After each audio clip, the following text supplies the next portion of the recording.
मऊगंज हिंसा को लेकर दिए गए पूर्व बसपा सांसद बुद्धसेन पटेल के बयान ने नया विवाद खड़ा कर दिया है। उनके बयान के विरोध में अखिल भारतीय ब्राह्मण समाज ने मोर्चा खोलते हुए जिला प्रशासन के खिलाफ प्रदर्शन किया और एफआईआर दर्ज करने की मांग की है।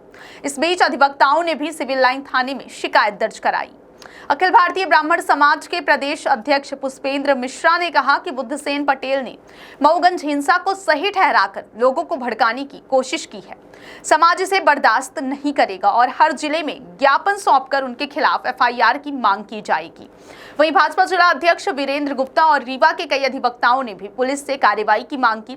उनका कहना है कि पूर्व सांसद का बयान समाज में अशांति फैलाने की साजिश का हिस्सा हो सकता है।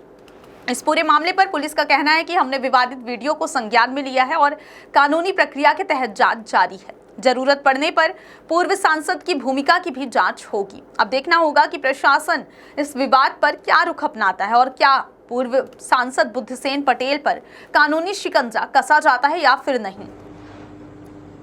जय श्री परशुराम, जय सीताराम।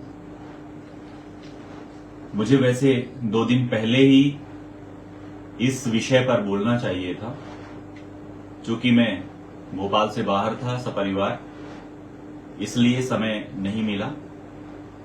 आप सभी को जय श्री परशुराम करता हूं, सीताराम और यथाउचित प्रणाम करता हूं। विषय गंभीर और संवेदनशील है। समाज में कतिपय लोग समाज को भ्रमित कर, समाज को उद्वेलित कर, समाज को लड़ाने की कोशिश कर रहे हैं। विषय बहुत पुराना नहीं है। अभी 10 दिन के अंतराल में एक बड़ी ही विविध घटना घटित होती है। रीवा जिले में एक नया जो जिला बना है मऊगंज। मऊगंज में एक ब्राह्मण बालक को कोल समुदाय के लोगों ने अपहरण करके उसकी हत्या कर देते हैं।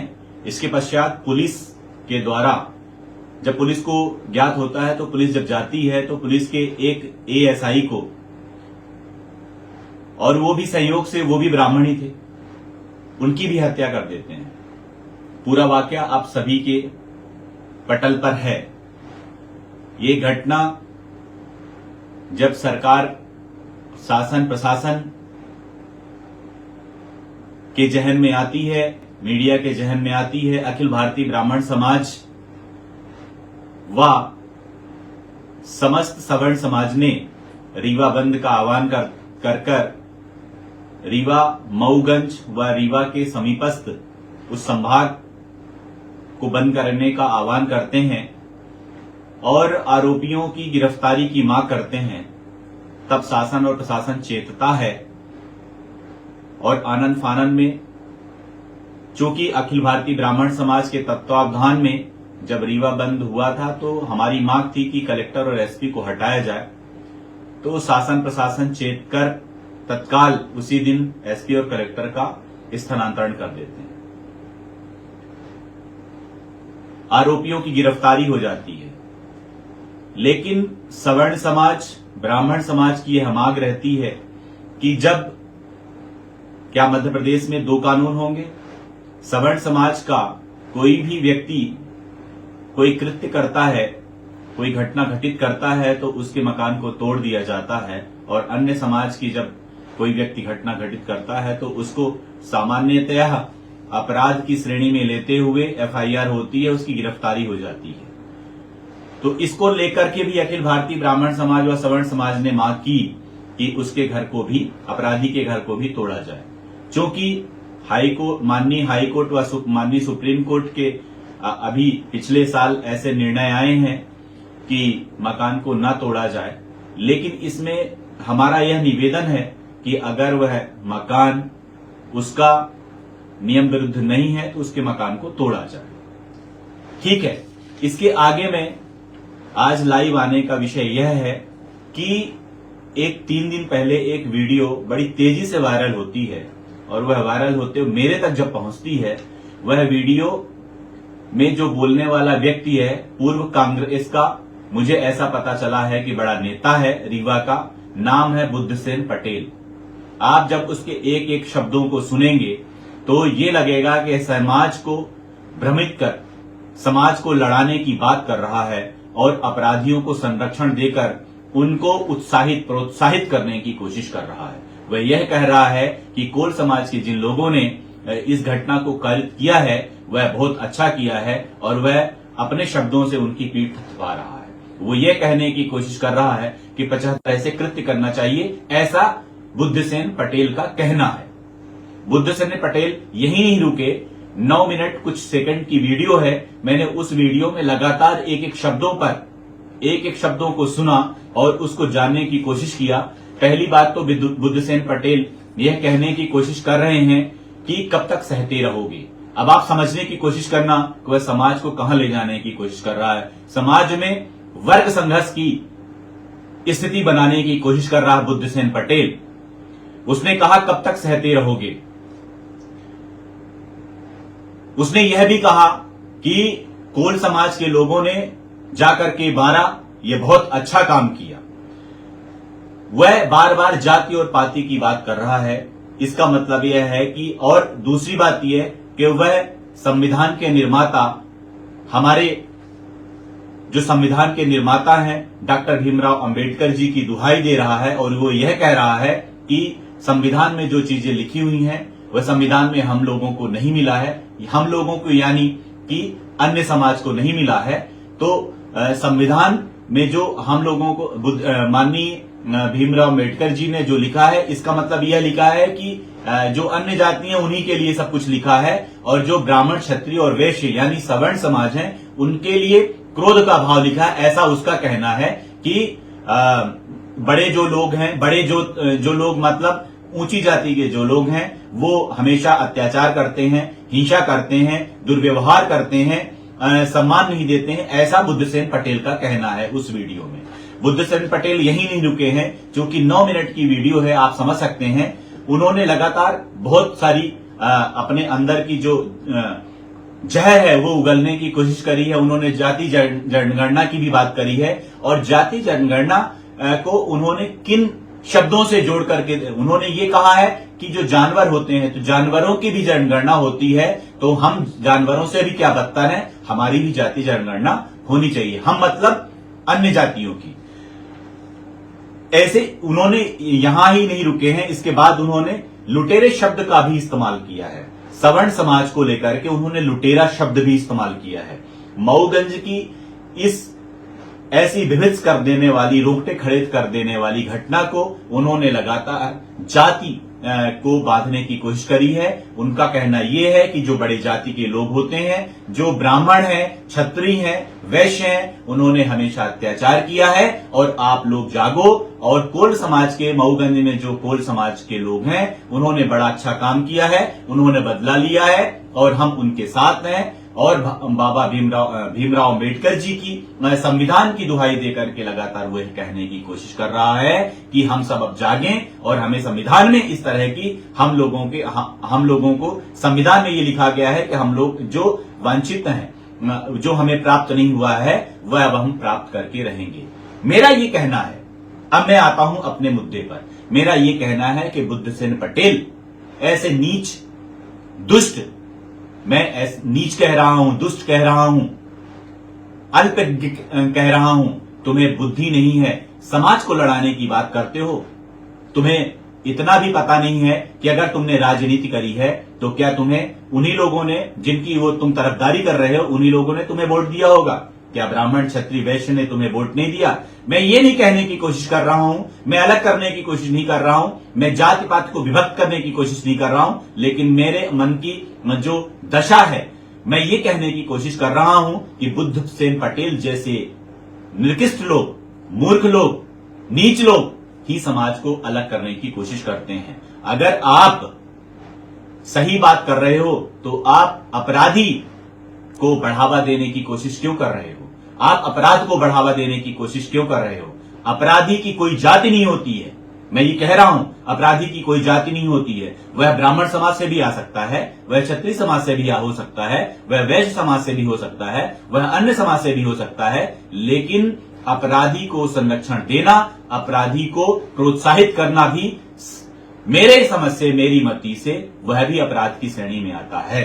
मैं समस्त ब्राह्मण बंधुओं से मैं निवेदन करना चाहता हूं, सवर्ण समाज के बंधुओं से निवेदन करना चाहता हूं कि हर जिले में अखिल भारतीय ब्राह्मण समाज हर जिले में जिलाध्यक्ष के माध्यम से अपने एसपी महोदय को, कलेक्टर महोदय को ज्ञापन सौंपे और बुद्धसेन पटेल की एफआईआर करवाएं, क्योंकि उन्होंने जिस प्रकार से समाज को विभक्त करने की, समाज में अंतरकलह करने की कोशिश करी है, वर्ग संघर्ष की स्थिति पैदा करने की कोशिश कर रहा है, उसको बख्शा नहीं जा सकता है, उसको माफ किया नहीं जा सकता है। मैं भी भोपाल के जिलाध्यक्ष के माध्यम से मैं स्वयं सीएस महोदय को, डीजीपी महोदय को ज्ञापन दूंगा और इसके खिलाफ एफआईआर करने की मांग करूंगा। मैं पुनः आप सभी ब्राह्मण बंधुओं से, क्षत्रिय बंधुओं से, वैश्य समाज से व अन्य समाज से भी निवेदन करूंगा कि अपराध ना करें और समाज में एकजुटता लाएं, एक दूसरे को भाईचारे की दृष्टि से देखें, क्योंकि समाज में अगर रहना है तो समाज को लेकर चलना पड़ेगा। अरस्तु का एक कथन है कि जो व्यक्ति समाज में नहीं रहता या तो वह पशु है या तो देवता है। अगर समाज में रह रहा है तो निश्चित तौर पर वह मानव है। मानव की प्रवृत्ति होती है कि हम सबको आपस में भाईचारे की दृष्टि से रहना चाहिए। तो हम सबको एकजुट होकर के हम सब आगे बढ़ें, अपने देश को आगे बढ़ाएं, समाज को आगे बढ़ाएं, यही आशाओं के साथ। लेकिन बुद्धसेन पटेल की हर जिले में पूरा समाज इसके खिलाफ एफआईआर करने के लिए एसपी और कलेक्टर को ज्ञापन दे। जय श्री परशुराम, सीताराम। जो घटना हुई है वो बेहद ही गंभीर घटना है। उस घटना की जितनी भी हम सब निंदा कर सकें वो कम होगी। ये घटना जो यहाँ की शांति, सौहार्द और अमन चैन के वातावरण की एक मिसाल होती थी। रीवा जिले को सदैव शांति का टापू कहा जाता था और रीवा जिले में सदैव समाजवादियों की पृष्ठभूमि होती थी और समाजवादी ही यहाँ पर विचार चलते थे। और सीधा सा आशय यह है कि समाजवादी विचार का मतलब सर्वे भवन्तु सुखिनः, वसुधैव कुटुंबकम की भावना रीवा जिले में होती थी। ये एक ऐसी घटना हुई है जिस घटना के बाद एक समाज घटना कारित करने वाला था और दूसरा समाज आहत था उससे। और निश्चित रूप से जो आहत समाज होता है उसकी अपनी प्रतिक्रिया होती है, उसकी अपनी भावनाएं होती हैं और वो प्रदर्शित हुई। इस घटना के पीछे जो प्रशासन का रोल था वो भी अच्छा रोल नहीं था और प्रशासन की लापरवाही से यह घटना हुई। मुझे ये कहने में संकोच नहीं है, प्रशासन अगर सजग होता, प्रशासन तत्पर होता और प्रशासन अपने कर्तव्यों का सही निर्वहन कर रहा होता। और दूसरी बात, प्रशासन वहां की सत्ता और सत्ताधारी दल के प्रभावशाली नेताओं से मुक्त होता तो शायद ये घटना नहीं होती। इस घटना के सबसे प्रमुख कारक वही लोग हैं जो सत्ता में बैठे हुए लोग हैं और जो प्रशासन को निरंकुश करके रखे हुए हैं। हमें ये कहने में गुरेज नहीं। जहां तक सवाल पूर्व सांसद बुद्धसेन पटेल जी का है, बुद्धसेन पटेल जी ने जो बयान दिया है वो बयान आज किसी भी ऐसे संभ्रांत व्यक्ति को, किसी भी समाज में रहने वाले व्यक्ति को स्वीकार्य नहीं होगा। बुद्धसेन पटेल घटनास्थल तक भी नहीं गए। बुद्धसेन पटेल ने माइक लगा के और जिस तरह से वक्तव्यों को आपने अपनी बताया कि उन्होंने पुलिस के एक अधिकारी की मृत्यु हुई उस घटना में और उन्होंने पुलिस का ब्राह्मण करके उसको निरूपित किया। तो सर्वप्रथम पुलिस का ब्राह्मण और एक ब्राह्मण की हत्या, इसका मतलब कि वो जाति हिंसा फैलाना चाहते हैं। वो संविधान से हट के वो अपना स्टेटमेंट दे रहे हैं। संविधान इन सब की इजाजत नहीं देता है। और भारतीय जनता पार्टी की मोहन यादव जी की सरकार जो सत्ता में बैठी हुई है, उनके विधायक हैं, वो किस बात का इंतजार कर रहे हैं कि क्या पड़रा की दोबारा घटना, गढ़वा की दोबारा घटना की पुनरावृत्ति हो और बुद्धसेन पटेल जैसे लोग जो समाज में अशांति फैलाना चाहते हैं उनके द्वारा विश्व भवन किए गए और विश्व भवन के भाषण दिए गए भाषण से समाज में अशांति हो, खून खराबा हो, उसके पहले उनके ऊपर मुकदमा क्यों नहीं कायम किया गया, उनको जेल क्यों नहीं भेजा गया। और मेरा तो एक बात और कहना है कि उस कार्यक्रम में जितने भी लोग थे जो लोग ताली बजा रहे थे, वो बुद्धसेन जी को जो प्रेरित कर रहे थे ये बोलने के लिए, वो सब उसमें हिस्सेदार थे। और उस सब के विरुद्ध पुलिस को एफआईआर करना चाहिए, पुलिस को उनको जेल में भेजना चाहिए, नहीं तो ऐसे घटनाओं की और ऐसे कांडों की पुनरावृत्ति हो सकती है। वहाँ जैसे विधायक हैं और यहाँ तक कि कल्पवास छोड़कर देवतला विधानसभा में धरना बैठ गए, कितनी बड़ी घटना हो जाती है और विधायक नहीं आया और अभी तक गए नहीं। देखिए, विधायक मऊगंज के विषय में हमें लगता है कि अब किसी को ना तो जानने में कोई कमी रह गई हो, ना समझने में कोई कमी रह गई। कभी गेरुआ वस्त्र पहन लेना, कभी पीला वस्त्र पहन लेना, कभी धोती कुर्ता पहन लेना, कभी पर्दनी कुर्ता पहन लेना, कभी पैजामा कुर्ता पहन लेना, कभी धरने में बैठ जाना। मुझे तो आज एक बड़ा प्रश्न खड़ा होता है, और ये सबसे बड़ी जिम्मेदारी मऊगंज विधायक की है कि पूर्व सांसद बुद्धसेन पटेल का ये बयान आया और बहुत ही आपत्तिजनक निंदनीय बयान आया है, जिसकी सर्व समाज निंदा कर रहा है। मैं तो सबसे पहला प्रश्न करूंगा माननीय विधायक मऊगंज से कि वो बताएं कि बुद्धसेन पटेल जी का ये बयान उनका अपना निजी बयान है कि ये पूरे समाज का बयान है। क्या ये इस बयान का उनका पूरा पटेल समाज समर्थन करता है? अगर इस बयान का पटेल समाज और माननीय विधायक के समाज का और उनका सबका समर्थन नहीं है, तो उनको सार्वजनिक रूप से मीडिया के सामने आके बुद्धसेन पटेल के बयान की निंदा करनी चाहिए और बुद्धसेन पटेल के बयान की आलोचना करना चाहिए। अगर माननीय विधायक मऊगंज बुद्धसेन पटेल के बयान की निंदा नहीं करते, बुद्धसेन पटेल के बयान और उन बयान के विरुद्ध एफआईआर की मांग और धरने में नहीं बैठते हैं, तो इसका सीधा सा अर्थ होगा कि बुद्धसेन पटेल जी के बयान का वो समर्थन करते हैं।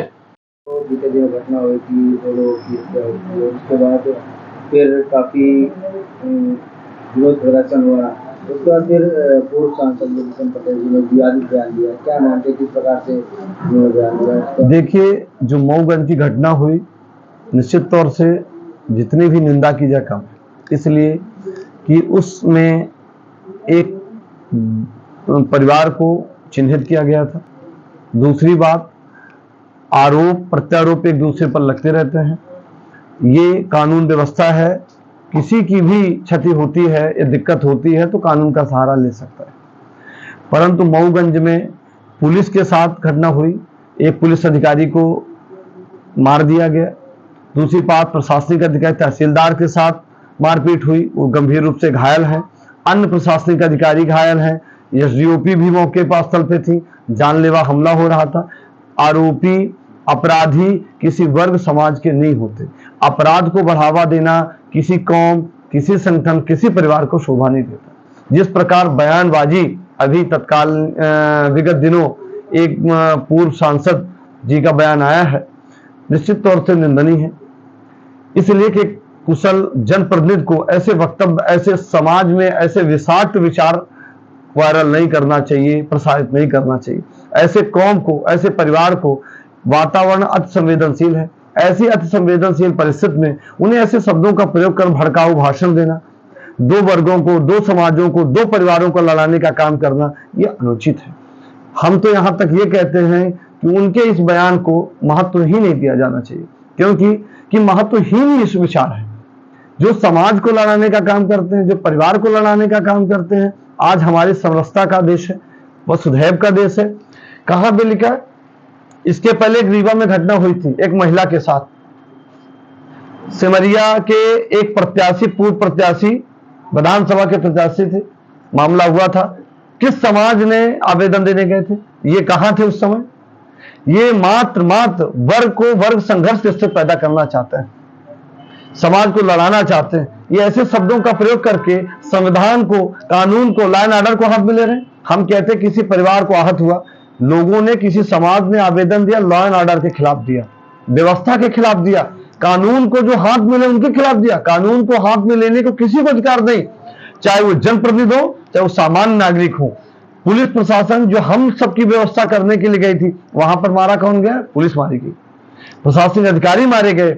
यदि इसी प्रकार अनवरत चलता रहा, समाज में इस प्रकार विषाक्त वातावरण जनप्रतिनिधि देते रहेंगे, तो कानून, लॉ एंड ऑर्डर क्या होगा?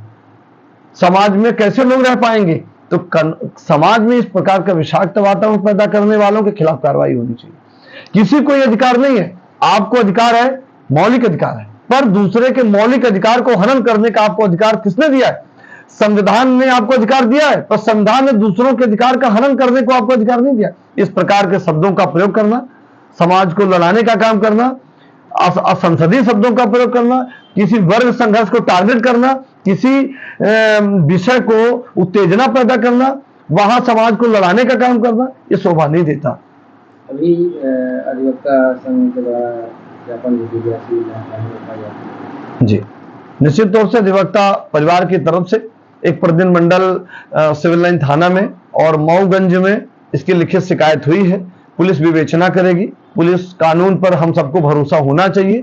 कोई भी अपराधी हो, कोई भी आरोपी हो, कोई भी अपराध कारित करता है, न्यायालय इसके लिए बैठा हुआ है, इसके लिए पुलिस बैठी है आरोपियों को पकड़ने के लिए, और कानून में प्रावधान है कि कानून अब देखेगा कि किस धारा के तहत, किस सेक्शन के तहत यह अपराध बनता है, या राजद्रोह के मुकदमा बनता है, या भड़काऊ प्रक्रिया बनती है, या समाज को लड़ाने का काम करता है, किया गया है, या हो सकता है कि ये घटना को कायद कराने में किसकी भूमिका है, ये भी विषय है। इस प्रकार जिस प्रकार भाषण हो रहे हैं, जिस प्रकार उत्तेजना पैदा की जा रही, तो इससे भी इंकार नहीं किया जा सकता। तो पुलिस जांच कर रही है और कानूनी पक्ष सभी पहलुओं का सुनेगी। कानून में